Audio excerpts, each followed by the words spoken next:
Assalamualaikum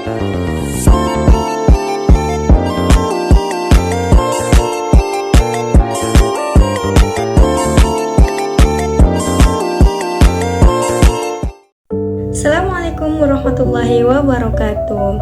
Alhamdulillahirrabbilalamin. Wa bihi nasta'in ala umurid dunya waddin wa ala alihi wa sahbihi ajma'in, amma ba'd.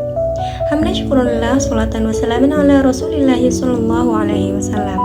Perkenalkan, nama saya Asa Mulia Kitab Brutu, NIM 2024010790. Saya dari Prodi Pendidikan Agama Islam semester 1 dari Sekolah Tinggi Ilmu Tarbiyah Hamzah Fansuri, Kota Subul Salam. Baik, di sini saya akan menjelaskan sedikit tentang Khulafaur Rasyidin II. Khulafaur Rasyidin adalah 4 sahabat Rasulullah Shallallahu Alaihi Wasallam yang dimana mereka menjadi pemimpin umat Islam setelah Rasulullah Shallallahu Alaihi Wasallam wafat. Kata Khulafaur Rasyidin itu berasal dari 2 kata, yaitu Al-Khulafa dan Rasyidun. Al-Khulafa yang berarti pengganti atau pemimpin, dan Rasyidun yang berarti dibimbing dengan benar.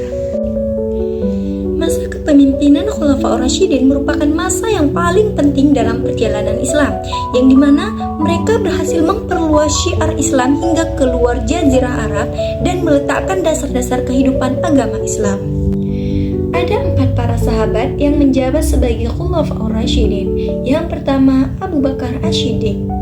Nama lengkap Abu Bakar Asy-Shiddiq adalah Abdullah bin Abi Quhaafah At-Tamimi. Di zaman pra-Islam, Abu Bakar bernama Abdul Ka'bah. Kemudian Nabi Shallallahu Alaihi Wasallam menggantinya menjadi Abdullah. Abu Bakar termasuk salah seorang sahabat yang paling utama atau yang paling awal masuk Islam. Gelar Asy-Shiddiqnya diperoleh karena ia dengan segera mempercayai atau membenarkan ajaran Nabi Shallallahu Alaihi Wasallam dalam berbagai peristiwa, terutama saat peristiwa Isra dan Mi'raj. Abu Bakar adalah salah seorang dari pemimpin Quraisy dan anggota majelis permusyawaratan. Abu Bakar terkenal dalam setiap keadaan sebagai seorang kesatria dan berpendirian teguh dalam melangkah.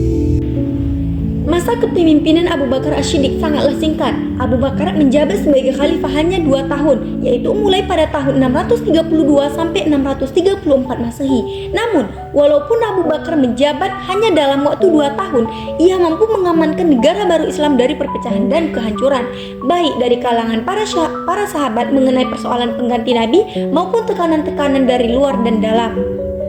Seperti ekspedisi ke luar negeri dengan mengirim kembali Usama bin Zaid ke Syam, menghadapi para pembangkang terhadap negara dengan tidak mau membayar zakat, dan penumpasan nabi palsu. Setelah memulihkan ketertiban di dalam negeri, Abu Bakar lalu mengalihkan perhatiannya untuk memperkuat perbatasan wilayah Persia dan Bizantium, yang akhirnya menjurus kepada serangkaian peperangan melawan kedua kekaisaran itu. Tentara Islam di bawah pimpinan Musanna dan Khalid bin Walid, sedangkan ke Syria, suatu negara Arab yang dikuasai Romawi Timur atau biasa disebut Bizantium, Abu Bakar mengutus 4 orang panglima, yaitu Abu Ubaidah, Yazid bin Abi Sufyan, Amr bin As, dan Surahbil. Pada saat peperangan itu, umat Islam meraih beberapa kemenangan. Pada saat pertempuran di Ajanadai negeri Syam berlangsung, Khalifah Abu Bakar menderita sakit. Sebelum wafat, beliau berwasiat kepada para sahabatnya bahwa khalifah pengganti setelah dirinya adalah Umar bin Khattab. Hal ini dilakukan untuk menghindari perpecahan di antara kaum muslimin. Beberapa saat setelah Abu Bakar wafat, para sahabat langsung mengadakan musyawarah untuk menentukan khalifah selanjutnya. Telah disepakati dengan bulat oleh umat Islam bahwa Umar bin Khattab yang menjabat sebagai khalifah kedua setelah Abu Bakar Asy-Shiddiq. Abu Bakar menjabat sebagai khalifah hanya berlangsung selama 2 tahun 3 bulan 10 hari. Abu Bakar wafat pada tanggal 21 Jumadil Akhir tahun 13 Hijriah atau 22 Agustus 634 Masehi. Kemudian khalifah yang kedua yaitu Umar bin Khattab. Nama lengkap Umar bin Khattab adalah Umar bin Khattab bin Nufail, keturunan Abdul Uzza Al-Quraisy dari suku Adi, yaitu salah satu suku terpandang mulia.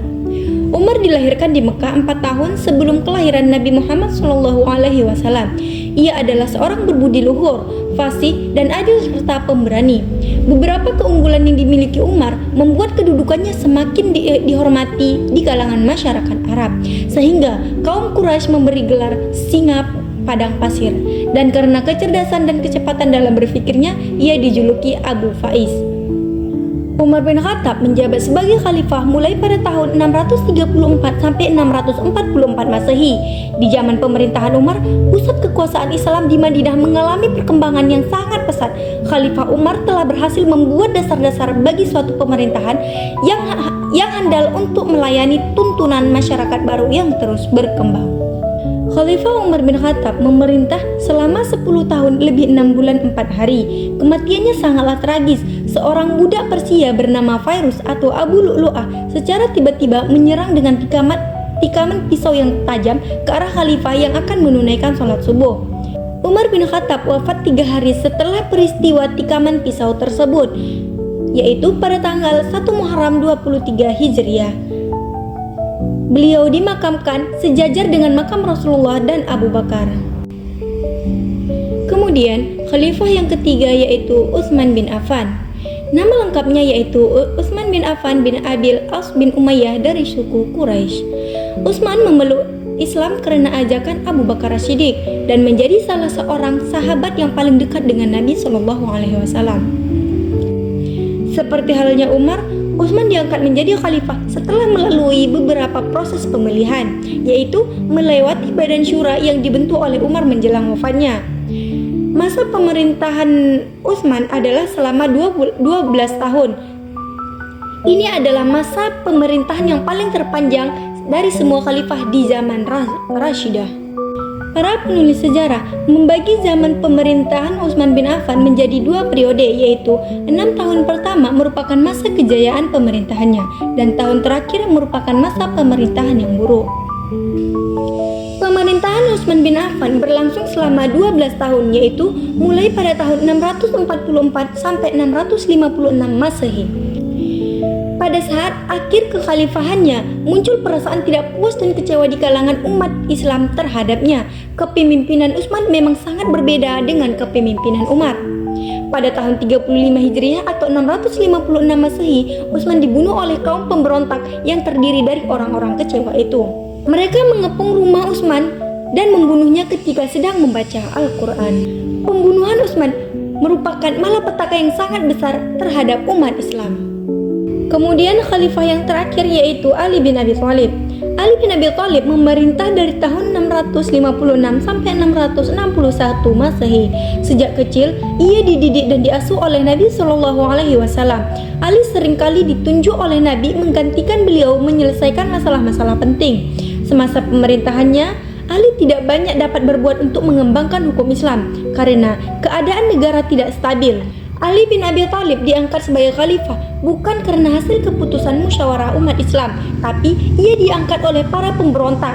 Ia adalah orang yang keras dan disiplin, hampir seperti Umar bin Khattab. Begitu menjadi khalifah, para gubernur yang diangkat oleh Utsman diganti dan tanah-tanah yang dibagikan diambil kembali. Pengukuhan Ali menjadi khalifah tidak semulus pengukuhan 3 orang khalifah sebelumnya. Ia dibaiat di tengah-tengah kematian Utsman, pertentangan dan kekacauan dan kebingungan umat Islam di Madinah. Kemudian, tipe kepemimpinan para khalifah. Yang pertama, tipe kepemimpinan khalifah Abu Bakar As-Siddiq, yaitu memerintah pada tahun 632 sampai 634 Masehi. Abu Bakar As-Siddiq adalah seorang pedagang yang selalu memelihara kehormatan dan harga dirinya. Ia seorang yang kaya, mempunyai pengaruh yang besar dan memiliki akhlak yang mulia. Abu Bakar adalah ahli hukum yang tinggi mutunya. Dalam masalah pengambilan keputusan, Abu Bakar mengikuti jejak Nabi Muhammad SAW, yakni ia sendirilah yang memutuskan hukum di antara umat Islam yang di Madinah. Kemudian yang kedua yaitu tipe kepemimpinan Khalifah Umar bin Khattab, yaitu memerintah mulai tahun 634 sampai 644 Masehi. Umar bin Khattab merupakan salah satu sosok pemimpin yang tegas, jujur dan adil dalam Islam. Dalam mengambil keputusan hukum, Khalifah Umar bin Khattab sama dengan Abu Bakar. Sebelum mengumpulkan sahabat untuk bermusyawarah, Umar bin Khattab bertanya kepada sahabat lain, "Apakah kalian mengetahui bahwa Abu Bakar telah memutuskan kasus yang sama?" Jika jawabannya pernah, maka ia akan mengikuti keputusan itu. Namun, jika tidak pernah, ia mengumpulkan sahabat dan bermusyawarah untuk menyelesaikannya. Kemudian yang ketiga yaitu tipe kepemimpinan Khalifah Utsman bin Affan yang memerintah mulai pada tahun 644 sampai 656 Masehi. Sifat-sifat kepemimpinan Utsman diantaranya menjalankan Al-Quran dan As-Sunnah, teguh pendirian, dermawan, lemah lembut, dan sopan santun. Bahkan terhadap lawannya bertanggung jawab, bersikap adil, dan berani mengambil keputusan. Kemudian yang terakhir yaitu tipe kepemimpinan Khalifah Ali bin Abi Thalib yang memerintah mulai tahun 656 sampai 661 Masehi. Karakter kepemimpinan Ali bin Abi Thalib yakni berpandangan jauh ke depan, sangat kuat, berbicara dengan sangat ringkas dan tepat, menghukum dengan adil, ilmu pengetahuan menyemburat dari seluruh sisinya, baik dari sisi perbuatan dan perkataannya, berbicara dengan penuh hikmah ataupun bijaksana dari segala segi, menyepi dari dunia dan segala perhiasannya, berteman dengan ibadah pada malam dan kegelapan, banyak menangis karena takut kepada Allah, dan banyak bertafakur setelah berusaha. Khulafaur Rasyidin terdiri dari 4 sahabat Nabi Muhammad SAW. Namun, mereka mempunyai karakter yang berbeda-beda. Yang pertama, Khalifah Abu Bakar Asy-Syiddiq. Khalifah Abu Bakar Asy-Syiddiq mempunyai karakter yang lemah lembut dan tegas. Yang kedua, Khalifah Umar bin Khattab. Ia mempunyai karakter cerdas, tegas, dan mengutamakan kepentingan rakyat. Yang ketiga yaitu Khalifah Utsman bin Affan. Utsman bin Affan mempunyai karakter pemimpin yang saleh, penyantun, dan sangat sabar. Kemudian yang keempat, Khalifah Ali bin Abi Thalib. Sebagai masa peralihan dari Khalifah Utsman bin Affan ke Khalifah Ali bin Abi Thalib, kekacauan kembali terjadi. Dalam kondisi seperti itu, karakter pemimpin yang tegas dan mengutamakan kebenaran sangat diperlukan. Khalifah Ali bin Abi Thalib mempunyai karakter yang tepat. Baiklah, saya akan memberikan sedikit kesimpulan tentang hal yang saya bahas barusan. Kepemimpinan dari para sahabat Rasul ini disebut periode Khulafaur Rasyidin, yang berarti para pengganti yang mendapatkan bimbingan ke jalan yang lurus. 4 sahabat tersebut yaitu Abu Bakar Asy-Syiddiq yang memimpin selama 2 tahun mulai pada tahun 632 sampai 634 Masehi. Yang kedua yaitu Umar bin Khattab yang memimpin selama kurang lebih 10 tahun mulai 634 sampai 644 Masehi.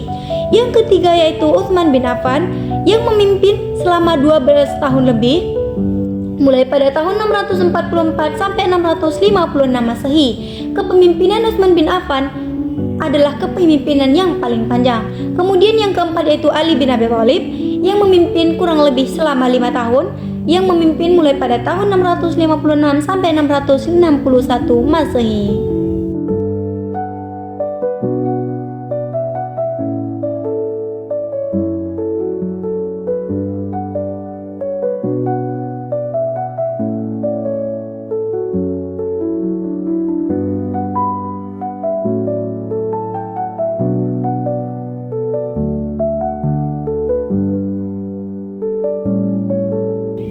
Baiklah, mungkin hanya sekian yang dapat saya sampaikan. Semoga apa yang saya sampaikan barusan dapat bermanfaat bagi kita semua.